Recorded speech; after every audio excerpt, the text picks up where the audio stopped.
Okay, so there's a question here which is kind of fits well with the metta meditation. Jadi ada satu pertanyaan di sini yang kayaknya cukup selaras dengan meditasi metta.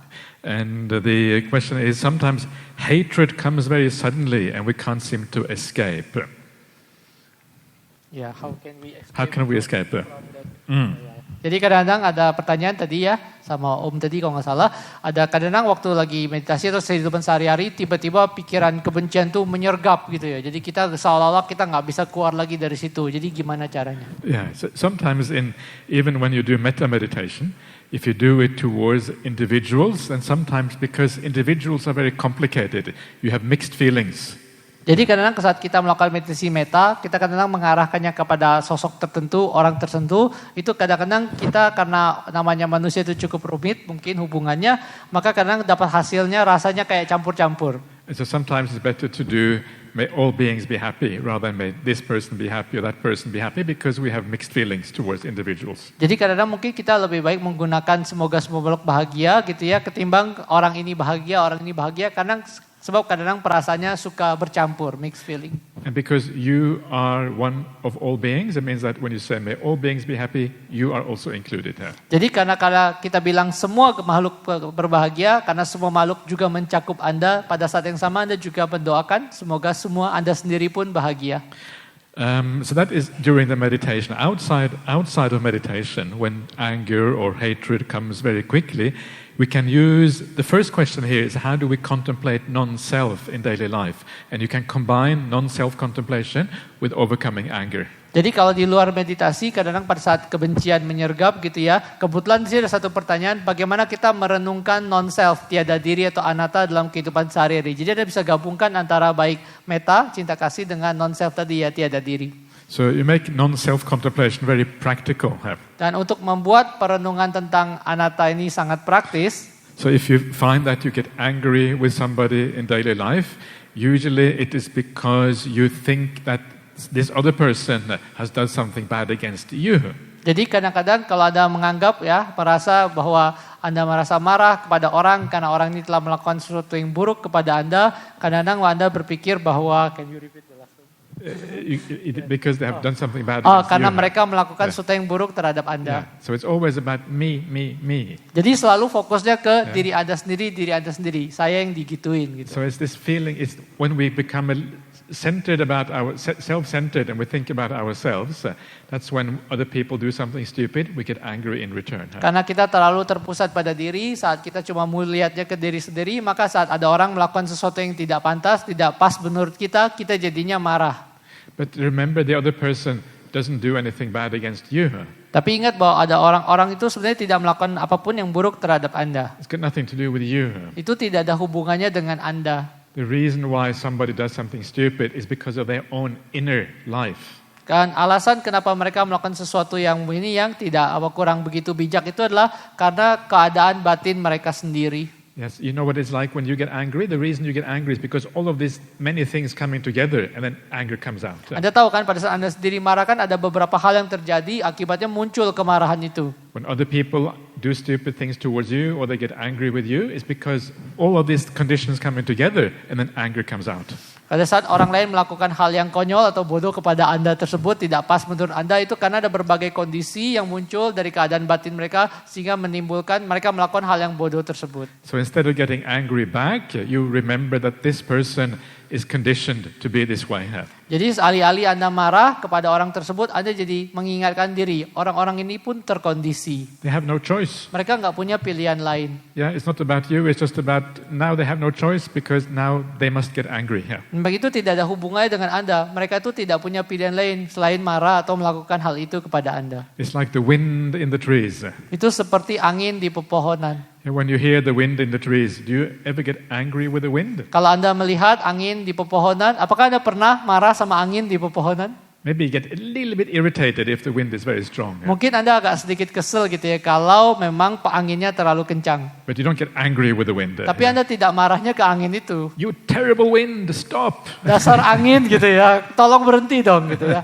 People think you're crazy if you do that. Kalau orang Anda melakukan itu, orang-orang gila mengira Anda tuh gila gitu ya. And they will lock you up in the nearest mental hospital. Kalau Anda melakukan itu, Anda bisa masuk rumah sakit jiwa gitu ya. So be careful what you do. Jadi hati-hati atas apa yang Anda lakukan. But people are just like the wind in the trees. Jadi sebenarnya hakikatnya orang-orang tuh seperti angin di pepohonan. Sometimes they are noisy. Kadang-kadang mereka berisik, Sometimes they are cold and unpleasant. kadang-kadang mereka dingin, rasanya tidak menyenangkan. Yeah. So don't be upset with the wind. Don't get upset with people. Jadi jangan kesal dengan angin, sama pula jangan kesal dengan orang lain. They are the way they are because of causes and conditions. Mereka adalah sebegitu adanya karena sebab dan kondisi. This is like a non-self contemplation. Inilah kontemplasi tiada diri anatta. If there is a self, then you can make choices. You can say, oh, I want to do bad things or whatever. But when there is no self, it's just cause and conditions coming together. Kalau memang ada benar yang namanya diri, maka mereka bisa mengambil pilihan. Oh, gue memang pengen jahat nih, jadi makanya gue melakukan perbuatan yang jahat. Tapi karena sebenarnya tiada diri, mereka terpaksa melakukan itu, ya cuma sebab dan kondisi. So if someone does something bad towards you, Jadi kalau ada orang melakukan sesuatu yang buruk terhadap Anda, the right response is not to get angry. The right response is to have compassion. respon yang benar adalah bukan marah, tapi malah menaruh ulas asih. Because this person is trapped. They are trapped in their past. They are trapped in their habits. They're trapped by the conditioning of the past. Just like the wind cannot choose to go this way or that way, so this person cannot choose to act in a different way. Itu seperti orang itu seolah terperangkap dalam kebiasaan lampau, dalam sebab dan kondisi dari lampau, sehingga mereka nggak punya pilihan untuk melakukan yang lain. Itu seperti angin nggak bisa pilih-pilih mau berembus ke sini atau ke sana. Mereka harus seperti itu. Do you think it's true what I'm saying? Menurut Anda apakah yang disampaikan itu benar? Masuk akal? It's true, but it's hard. It can be very hard to see because, you know, when we do something stupid, sometimes we take responsibility. I did something stupid, but because you cannot forgive yourself, you cannot forgive the other person. Dan kadang-kadang, tapi kadang memang terasa benar, tapi sulit dilihat. Sebab kadang-kadang kalau kita yang melakukan sesuatu yang konyol, kita malah nggak bisa memaafkan diri kita sendiri. Kita bilang, aduh aku ini udah ngelakuin sesuatu yang konyol. Tapi justru kalau kita nggak bisa memaafkan diri sendiri, kita jadinya nggak bisa maafin orang lain juga. So when you are able to forgive yourself, then you can forgive others.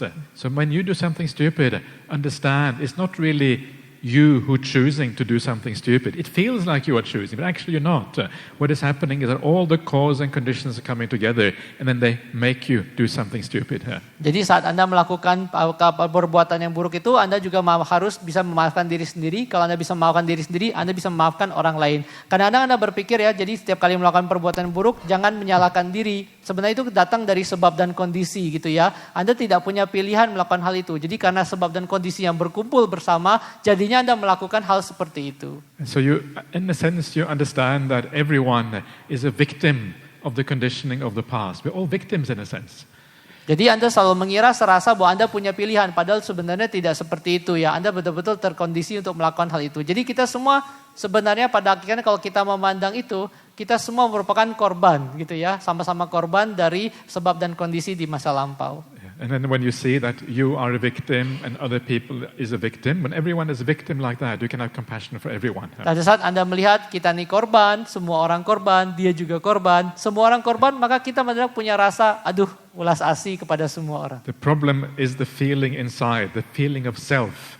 I am doing this. That's the feeling. I am responsible. And then you get upset with yourself and you can't forgive yourself. But remember, that feeling is an illusion. That feeling is not real. The sense of self is the problem. Yeah? The reality is you are conditioned. Jadi tapi kadang ngerasa bahwa pada saat kita melakukan gini, kita merasa, aduh aku bersalah nih, aku bertanggung jawab nih, aku yang salah. Padahal ada rasa sensasi diri. Padahal sensasi diri itu bukan seolah kayak seperti kenyataan, padahal sebenarnya tidak. Itu merupakan ilusi. Padahal yang benar adalah karena dia merupakan ilusi, sebenarnya semua datangnya dari sebab dan kondisi. Semua orang demikian. Okay, so that's how you combine the idea of non-self with the reducing anger and hatred and these kind of things. Dan itulah bagaimana kita bisa memadukan gagasan tiada diri ini dengan bagaimana bisa mengurangi rasa marah terhadap orang lain dan diri sendiri. Does it make sense? Yeah, Bisa diterima ya jawabannya? You sure? Yeah. Yakin? Okay. Yakin Om? Yeah, the one on the top corner. So, what was that? He is the one who was asking the corner. Okay. Okay, good. So so the thing is that it kind of makes sense. I'm sure everyone can sort of understand, but still, for you actually to act in that way all the time is still quite difficult. Yeah. So one is making sense, the other one is actually making it a reality in how you behave. That's different. Ya, tapi kadang-kadang kita memahami ya, sekarang kita ngomong kita paham gitu. Tapi kalau kita disuruh melakukannya terus itu yang jadi sesuatu yang tantangan ya. Kadang-kadang kita ngerasa kita udah paham tapi di realita untuk bisa mewujudkan atau melakukan yang tadi itu cukup sulit. And to make a reality, you have to think like this again and again and again and again. And gradually, you're changing course. Jadi untuk bisa membuat ini jadi kenyataan, untuk bisa menyelaraskan diri dengan realitanya juga, itu sama seperti kita harus merenungkan ini berkali-kali. Dengan begitulah kita seperti ibarat kapal itu, arahnya itu berubah perlahan-lahan. Ya, nanti bisa berubah arahnya. Okay. Someone wanted to ask something over there? Ada yang mau bertanya di belakang? Silahkan.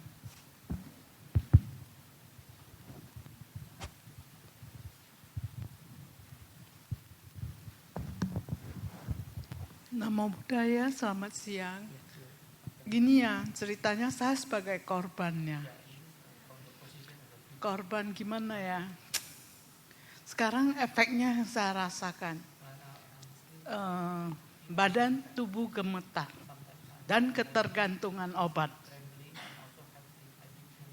Apa yang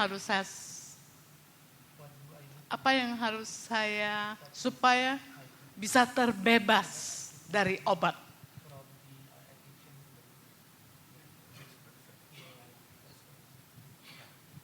Okay, so you're taking medicine because of pain in the body, is that right? Jadi kalau konsumsi obat karena nyeri atau gimana? Enggak.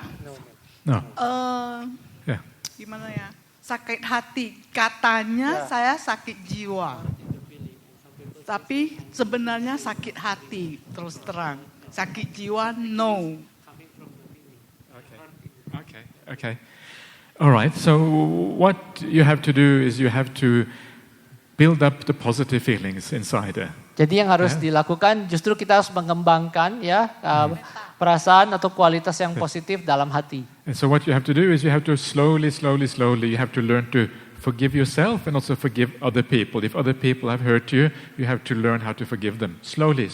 Jadi perlahan-lahan sekali kita mulai berupaya berlatih memaafkan diri sendiri dan memaafkan orang lain apa yang mereka lakukan kepada kita, tapi perlahan-lahan, berangsur-angsur. Yeah. Sometimes people can hurt us in a very bad way. It can be difficult to forgive. So don't forgive everything in one go. Just a little bit, stage by stage. Kadang-kadang orang bisa melukai kita dengan sangat mendalam, jadi kita tidak berupaya untuk langsung memaafkan mereka secara tuntas sekaligus. Jadi kita maafkan sedikit demi sedikit. If someone has behaved really badly towards you, it's probably because maybe they also were hurt by someone else. Kalau ada orang yang melakukan sesuatu yang buruk, melukai Anda, mungkin juga karena mereka dilukai oleh orang lain. And then they are like programmed inside to hurt other people. Jadi mereka itu seolah seperti terprogram untuk melukai orang lain. They don't really want to hurt you, but sometimes they have no choice. Mereka tidak benar-benar ingin melukai Anda, tapi sekedar mereka kadang-kadang tidak ada pilihan lain. They want to be kind, but they can't be kind. Mereka mungkin pengen jadi orang yang baik hati, tapi sekedar nggak bisa baik hati. I think we all know inside that kindness leads to happiness for ourselves and for others. Kita sebenarnya tahu dalam hati gitu ya, ada yang namanya kebaikan gitu ya, kedamaian, kebahagiaan juga untuk diri sendiri maupun orang lain. And so if we can't be kind, it's almost like a tragedy because we want to do it, but the conditioning is so strong, we can't do it. Jadi pada saat kita pengen berbuat baik kepada orang lain tapi nggak bisa, itu seperti ibaratnya suatu kejadian yang tragedi ya, menyedihkan sekali karena kondisinya begitu kuat. So slowly, you learn to forgive and let go of the past. Jadi perlahan-lahan sedikit demi sedikit kita belajar memaafkan dan juga melepas masa lampau. Yeah, it's difficult, but it can be done. Ini sulit tapi bisa dilakukan. Yeah.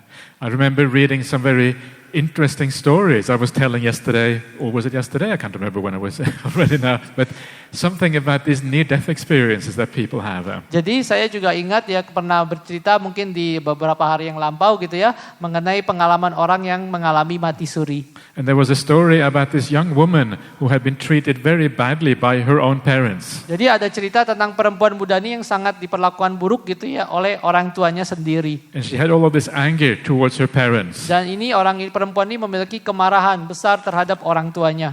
And then she had a near-death experience. Tapi dia mengalami kemudian mati suri. And in this near-death experience, she could see the life of her parents. Dan mati suri itu pada saat dia mengalami mati suri, dia bisa melihat kehidupan orang tuanya. And she could see that they had been mistreated by their parents. Dan dia bisa melihat orang tuanya itu juga diperlakukan buruk gitu ya, oleh orang tua mereka sendiri. And they didn't know any other way of behaving except for behaving badly. Jadi mereka tidak tahu cara berperilaku yang lain selain memperlakukannya orang lain dengan sangat buruk. They were trapped. Jadi mereka terperangkap. They were trying the very best, Mereka sudah berupaya yang terbaik, but they didn't understand it. tapi mereka tidak memahaminya. And then at that moment, when she saw that in the near-death experience, she could let go of all the anger straight away and feel compassion instead. Dan pada saat melihat itu dalam pengalaman mati surinya, seolah saat itu dia bisa mampu melepas semua kemarahan terhadap orang tuanya, malah muncul rasa welas asih. So everything is about understanding. Once we understand, it opens up the possibility of compassion and forgiveness. Jadi intinya adalah sebenarnya mengenai pengertian, pemahaman. Begitu kita mengerti, memahami, itu akan membuka ruang untuk munculnya cinta kasih dan kewelasan. There is a nice saying in the French language. Ada satu ungkapan yang terkenal dalam bahasa Perancis. Do you know French? Ada tahu bahasa Perancis? Non, non. Okay. C'est comme ça. C'est tout comprendre, c'est tout pardonner. Translate aja. You have to comprendre means to understand everything. Is to forgive everything. Yang artinya adalah untuk memahami penuh tentang sesuatu, itu berarti memaafkan penuh segala sesuatu itu. Yeah. So also be kind to yourself. Understand that forgiveness also is difficult for yourself. Yeah. So don't be hard on yourself either. But gradually take a little baby step, one step at a time, and then as you let go, maybe one day you feel the feelings inside are healed, and when the feelings inside are healed, let go of the medicine. Tapi juga yang namanya pemaafan juga artinya menyikapi berbaik hati kepada diri kita sendiri, ya, karena itu kita tidak bisa langsung gitu ya, kita lakukan langkah sedikit demi sedikit. Suatu ketika kita merasa bahwa ada ruang pemaafan itu, maka kita bisa perlahan-lahan lebih memaafkan dan kita bisa lebih berkembang. Okay, good luck. Ya, selamat berjuang ya. Very good. Ya. Okay, so let's talk a little bit more about meditation practice. Sekarang kita akan bicara mengenai praktek meditasi lebih lanjut. So let us talk a little bit more about the idea of mindfulness of breathing because it is a very important kind of meditation practice. Jadi kita akan bicara sedikit bahas lagi tentang praktek penyadaran napas karena ini merupakan pokok yang penting dalam praktek meditasi. And remember the Buddha got enlightened by doing mindfulness of breathing. Dan ingat bahwa Buddha merealisasi pencerahan sempurna dengan mempraktikkan meditasi napas. Isn't that amazing? Bukankah itu luar biasa? Yeah. All you have to do is watch the breath and you can become the Buddha. Yang perlu dilakukan cuma mengamati napas loh, dan Anda bisa jadi Buddha. It's so simple. Yeah, the breath is always there, watching. We're always watching something. Yeah, so all you have to do is turn the watching to the breath and breathe, and you become the Buddha. Sederhana banget loh, kan napas tuh selalu ada. Selama ini juga Anda selalu mengamati segala sesuatu. Tinggal gantian diamati napas. Begitu sederhana, tiba-tiba bisa jadi Buddha. So we did mindfulness of breathing before. So are you Buddha now? Jadi kita tadi sudah praktek meditasi penyadaran napas. Apakah Anda sekarang sudah jadi Buddha? Raise your hand if you become the Buddha. Angkat tangan kalau sudah jadi Buddha. Ya. Satu. So why is that? Why is it that the Buddha became the Buddha? We are not the Buddha yet. What's the difference? Ya, mengapa Buddha itu bisa jadi Buddha, sedangkan kita yang ini masih belum jadi Buddha? Ya, apa bedanya? And the reason is because we haven't followed the instructions fully on mindfulness of breathing. Yeah. Alasannya adalah karena kita belum mengikuti instruksi lengkapnya mengenai penyadaran napas. So I will tell you the instructions from the Buddha. Jadi saya akan memberitahukan langsung instruksi dari Buddha. So the Buddha says, this is from the Anapanasati Sutta. This is the discourse on mindfulness of breathing. Yeah. Jadi Buddha bersabda dalam ini Anapanasati Sutta, yaitu pembabaran mengenai penyadaran napas. And the Buddha says, you sit down. Dan Buddha mengatakan, Anda duduk. Okay, everyone was sitting down. So Okay, semua orang. That one has got that one right. Oke, semua orang sudah duduk. Jadi langkah pertama sudah beres. And then he says that you put I think it says in that sutta, you put your legs crossed, but actually I think that is just the position they used in India at that time. It's not 100% required. Oke, jadi dalam sutta dikatakan duduk bersila, tapi sebenarnya tidak perlu wajib-wajib amat ya. Intinya sebenarnya kita meletakkan posisi kita ya, ajak. And then you straighten the body. Lalu kita meluruskan tubuh, Ujjukayang panidaya. disebut ujukaya panidaya, Yeah. And then having menegakkan done, tubuh. and then so you straighten your body, but just the right amount, not too much. You don't want to be tense. Jadi menegakkan tubuh juga porsinya yang cukup ya, jangan terlalu tegang ya, yang pas gitu ya. And then you parimukang satting upatapetva. Lalu parimukang santing upapatewa, Upatapetva. It means you establish mindfulness in front. artinya kita menegakkan penyadaran atau sati di depan. Yeah. All of this you have to do before you do any breath meditation. Oh mohon maaf, bukan di depan, lebih dulu ya. Ya, jadi itu yang harus kita lakukan dalam meditasi. And this is why before I was talking about all the things about, you wait, you relax, you have the right attitude, yeah, all of these kind of things, because that is how mindfulness gets established. Dan tadi seperti yang saya sampaikan di awal, itulah bagaimana kita perlu memiliki tubuhnya direlaksin gitu ya, punya kualitas yang lumayan rileks, positif, sifat attitude yang baik gitu ya. Ini yang harus dilakukan dulu sebelum kita melakukan meditasi supaya penyadarannya bisa muncul. This is why I was talking about the first 6 factors of the Noble Eightfold Path, because all of those first 6 factors, they have to be in place before mindfulness is possible. Karena itulah saya tadi bicarakan tentang 6 faktor pertama dari jalan Arya 8 faktor tadi. Karena 6 faktor itu harus ada di situ dulu, baru faktor ke-7 bisa muncul atau penyadaran itu. And this is the reason why the meditation is not going, why you're not enlightened already, why you're not the Buddha, is because these things are not strong enough yet. Jadi alasan kenapa Anda belum menjadi Buddha, belum tercerahkan, karena faktor-faktor ini belum cukup kuat. So you need to purify more, be more kind, have more metta, have more compassion, have more right view, and you build this up and up and up, and then eventually mindfulness will be very strong here. Jadi Anda perlu memiliki hati yang lebih baik, gitu ya, mengembangkan kebaikan hati, memiliki lebih banyak meta, Anda memiliki pandangan yang benar, lalu Anda punya penyadarannya akan makin kuat, sehingga akhirnya mencapai pencerahan. And then mindfulness of breathing very easy here. Maka saat itu penyadaran napas akan sangat mudah. You sit back, Anda tinggal duduk, you wait, Anda tinggal tunggu, and then the breath is so nice. dan napasnya begitu nikmat, enak, The joy comes, sukacita muncul, you become very peaceful. Anda menjadi sangat damai, Maybe nimitta comes up. mungkin nimitta muncul, The sun arises in your mind. seperti seolah-olah ada matahari muncul dalam batin. It's very beautiful. Sangat indah, You get drawn in, kita tertarik mendekatinya, go into deep samadhi, kita masuk dalam samadhi mendalam, and then afterwards you become the Buddha. dan setelah itu begitu muncul jadi Buddha. Maybe. Mungkin. It's so easy. Yeah, Jadi mudah sekali ya. meditation is really, really easy. Karena If you have all the foundations in place, it all happens automatically. Yeah. Karena meditasi akan sangat-sangat mudah. Kalau semua landasannya sudah ada di tempatnya, sudah dibangun, maka semua itu akan terjadi dengan sendirinya. It's a beautiful place in the suttas. The Buddha says that this is na cetanaya karaniya. Jadi ada satu tempat di dalam sutta Buddha mengatakan na cetana karaniya. Not to be done by the will.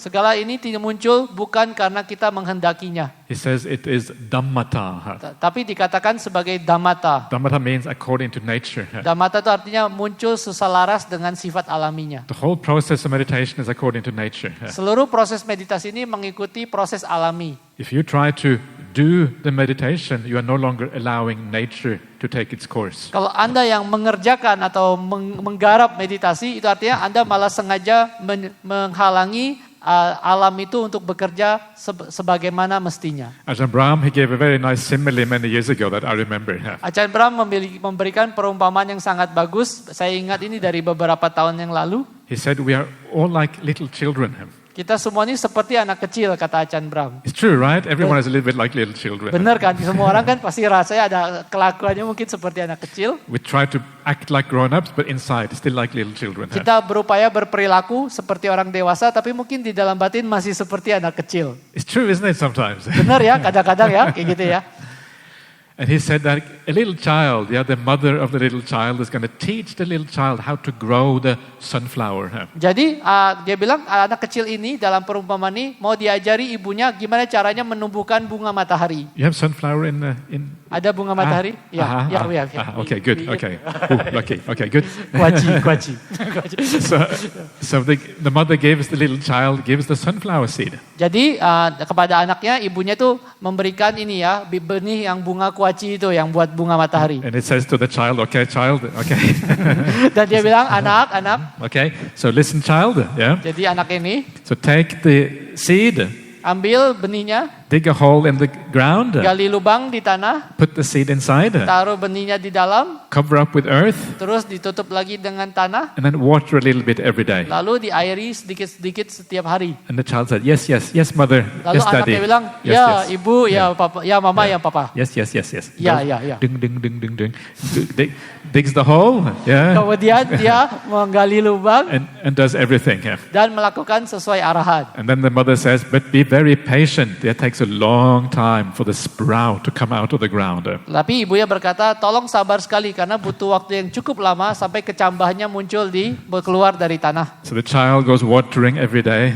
Jadi anak itu mengairi setiap hari. And after 3 or 4 days, the little green sprout coming out of the ground. Lalu setelah 3-4 hari kecambahnya muncul, tunasnya muncul. And the child is so excited. Anak itu begitu tak gembiranya. Mommy, look. The sunflower is coming out. Mama lihat ini, bunga mataharinya mulai tumbuh. Mother says, be patient. Yeah, it takes every day grows a little bit, but be very patient. Ibunya bilang sabar, dia akan tumbuh sedikit demi sedikit, tapi sabar. But small children are not famous for being patient. Tapi namanya anak kecil nggak pernah unggul dalam namanya sabar. Is that true? Benar kan? I don't know. I never had a child, but I'm just guessing. Nggak tahu, saya nggak pernah punya anak, tapi saya tebak-tebak aja ya. So after a while, the small child thinks, oh, I have to help nature. Nature is going too slowly. Selang beberapa lama muncul gagasan di anak itu. Saya harus bantu alam. Yang namanya alam itu terlalu lambat. I'm just going to stretch the sunflower a little bit. Jadi Yeah? dia So it bantu grows peregangan, faster. dipanjang-panjangin, ditarik-tarikin supaya benihnya tumbuh lebih cepat. Stretching. Ding. Oh. Dia tarik, ping, akhirnya Okay. lepas. That's end of sunflower. Yeah. Dan akhirnya itu tamat riwayat ya dari bunga matahari itu. And this is how the meditation ends as well. The stretching the meditation. Oh, dukkha. Okay. It all comes to an end. Dan itulah akhir dari meditasi Anda. Makin ada stres, bantu-bantu alam, intervensi alam, pung, langsung muncul penderitaan, selesai meditasi Anda. So this is very interesting because it's actually very hard to have that kind of patience, right? Learning just to sit back, learning to observe, learning to be with, not to do things all the time. Jadi itu sebenarnya merupakan bagian yang paling sulitnya. Kita belajar untuk sekedar duduk, sabar ya, sabar untuk mengamati, sabar untuk membiarkan hal itu muncul dan berlalu gitu ya. Sabar untuk membiarkan alam itu bekerja sebagaimana mestinya. So you have to be the passenger on the train. Sekali lagi makanya Anda harus seperti penumpang di kereta api. Like Ajahn Brahm says, be a human being, not a human doing. Sekali lagi Ajahn Brahm bilang kita tuh harus jadi human being, manusia yang hadir sekedar ada, bukan human doing, manusia yang terus ngurusin, ngelakuin. Ya. Okay, very good. It's very hard. Very hard. Can you imagine? Yeah. Wow. Okay. Thank you, Ajahn. Very impressed. Taspan, amazing translator. He's been translating for how long? I think 12 years. 12 years. Okay. Always like this. Always very fast, very sharp. Yeah. Wow. Ya, terima kasih. Okay. Ya. Good. Well, that's very kind of you to give applause. Ya. So this is the thing about meditation. It's a natural process. It's according to nature. And we have to allow nature to take its course. We have to be incredibly patient. But if you allow that patience, if you give it time, sometimes it can take years and years and years of gradual training before this really happens. Jadi ini sama pula ibarat dengan praktek meditasi. Jadi kita benar-benar harus latihan sabar gitu ya. Kita harus membiarkan hal itu berlangsung ya. Membiarkan alami atau alam ini bekerja sebagaimana mestinya. Kadang-kadang kita perlu sabar tuh sampai bertahun-tahun ya. Dan dikatakan kita menempuh pelatihan bertahap, bertahun-tahun. Sampai itu muncul dengan sendiri yang muncul hasil ini. But if you are able to wait, you get everything you ever wanted in life. Tapi kalau Anda rela menunggu, itu Anda akan mendapatkan segala hal yang Anda dambakan dalam hidup ini. The breath meditation is a continuous deepening, more and more happiness. Jadi meditasi napas itu adalah namanya makin lama makin mendalam kebahagiaannya. More and more peace. Makin damai. more and more energy, Makin dan makin banyak energinya. more and more mindfulness, Makin dan makin sadar, eling. more and more clarity of the mind, Makin jernih batinnya. more and more insight, Makin banyak wawasan yang muncul. more and more wisdom. Makin banyak kebijaksanaan. Isn't that great? Bukankah itu luar biasa? From the humble breath, one of the most humble things in the world, can give rise to all of these amazing things. Dari hal yang paling sederhana, hal yang mungkin gak dianggap, yaitu napas, bisa menghadirkan semua hal-hal yang luar biasa ini. There's nothing more valuable really in the whole world. Yeah, the breath really valuable. Tapi sebenarnya tidak ada hal yang lebih berharga lagi di dunia, karena napas ini sesungguhnya sangat berharga. So let's do a bit more breath Jadi meditation. mari kita praktekkan sama-sama meditasi napas ini.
Okay, so again, try to get into this idea of a regular way of meditating, following a certain system and pattern, and always starting out by making sure you are at ease. It is so important to get the body out of the way. The body is not a problem. So take all the time you need just to make the body comfortable and feeling at ease. Jadi selalu baik senantiasa pada saat kita memulai meditasi, kita mengikuti suatu sistem atau suatu pola terlebih dahulu ya. Yang paling pokok adalah memastikan bahwa tubuh ini tidak begitu bermasalah ya. Mungkin kita memastikan, meluangkan waktu untuk memastikan tubuh ini senyaman mungkin gitu ya. Supaya kita tidak mengizinkan nanti jadinya tubuh ini mengganggu proses meditasi. Jadi kita meluangkan waktu yang cukup gitu ya, memastikan tubuh ini nyaman.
And then make sure that you have the right kind of attitude, that you have a sense of positive, nice feeling of being here, and also a sense of the priorities being right.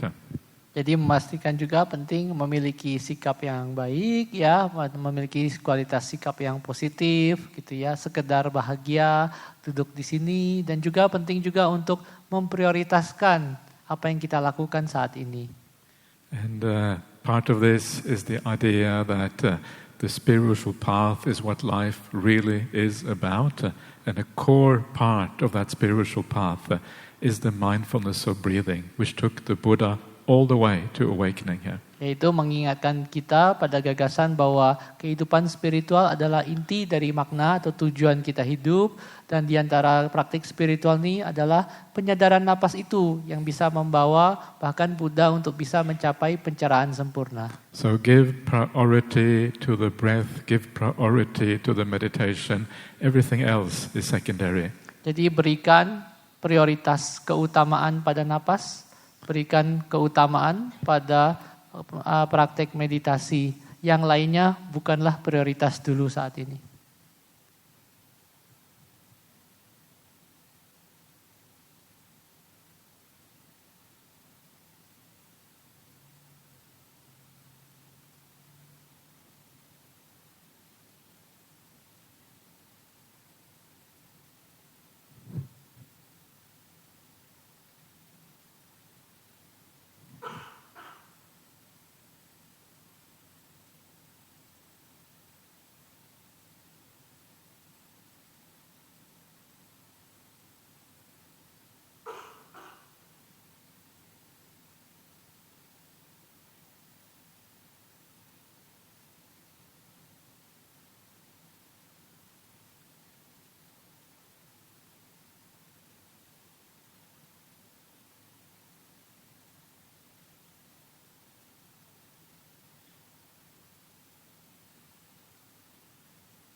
nice it is just to be able to sit here and having nothing to do. All the burdens of life having been put to one side, and just feel the sense of delight in being part of a spiritual friendship, doing something really worthwhile. What a wonderful thing that is. Dan juga betapa enaknya ya, betapa bersyukurnya, bahagianya bisa sekedar duduk di sini tanpa apapun yang perlu dilakukan, melepaskan beban kehidupan sementara, dan bisa melakukan ini bersama dengan para sahabat, teman-teman yang bajik, melakukan sesuatu yang betul-betul berharga, yaitu praktik spiritual. And as you stay with that kind of positive attitude, you will also feel the breath. And when you feel the breath, focus on the beautiful part of the breath, the coolness, the beautiful rhythm of the breath coming in and out, the sense of soothing feeling of the breath. And when you see the beautiful and you focus on that, it becomes attractive and easy to follow. Betapa itu adalah suatu sensasi, rasa yang sangat menyenangkan, menggugah, dan seiring dengan rasa yang menggugah tadi, mungkin Anda menyadari sensasi napas yang muncul, Anda memusatkan perhatian pada hakikat atau sifat yang menyejukkan dari napas, yang mulus, yang menggembirakan, ya, yang menghibur, menenangkan. Dan seiring Anda melihat itu, maka aliran dari napas ini akan makin membuat Anda makin santai, makin fokus, makin tenang. Don't get too close to the breath. If it is too close, it is because you are grasping it. If you are grasping it, it's not going to be nice. Keep a distance to the breath.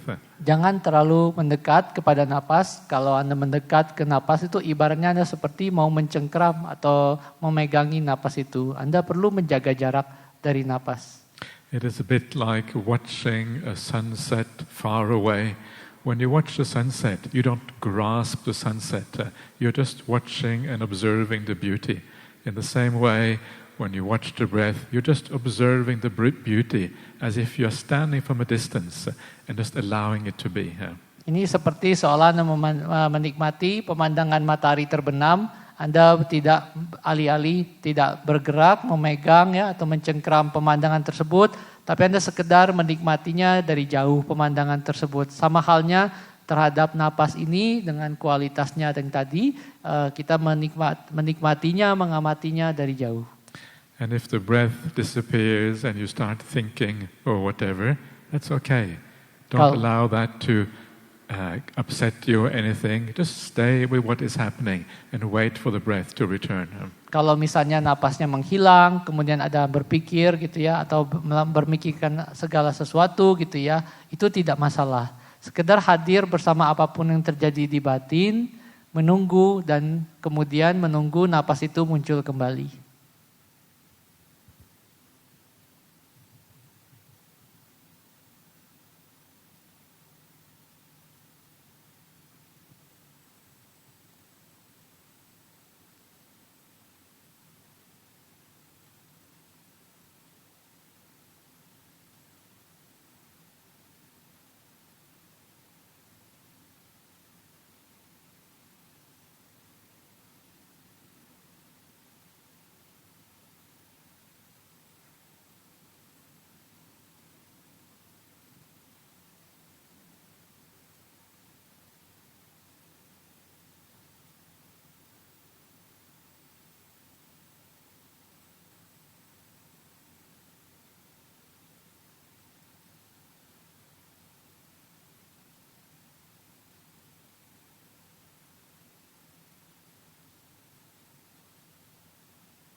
again, the idea here is to enjoy the breath.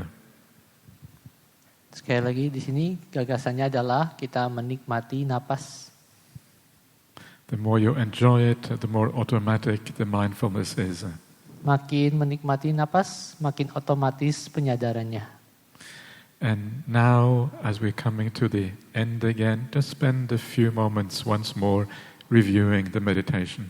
Kini saat kita menjelang akhir sesi meditasi, kita meluangkan waktu sejenak untuk meninjau proses meditasi. If it has worked, ask yourself why. Kalau ini ada yang berhasil, apa bekerja, tanyakan kepada diri sendiri, kenapa bisa begitu? And if it hasn't worked, also ask why. Kalau belum berhasil atau tidak bekerja, juga tanyakan, kenapa begitu?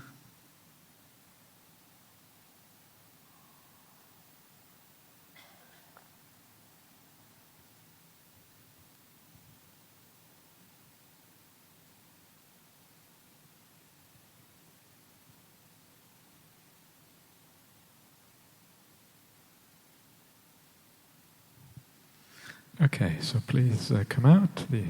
Kini silakan kita membuka mata, bangkit dari meditasi.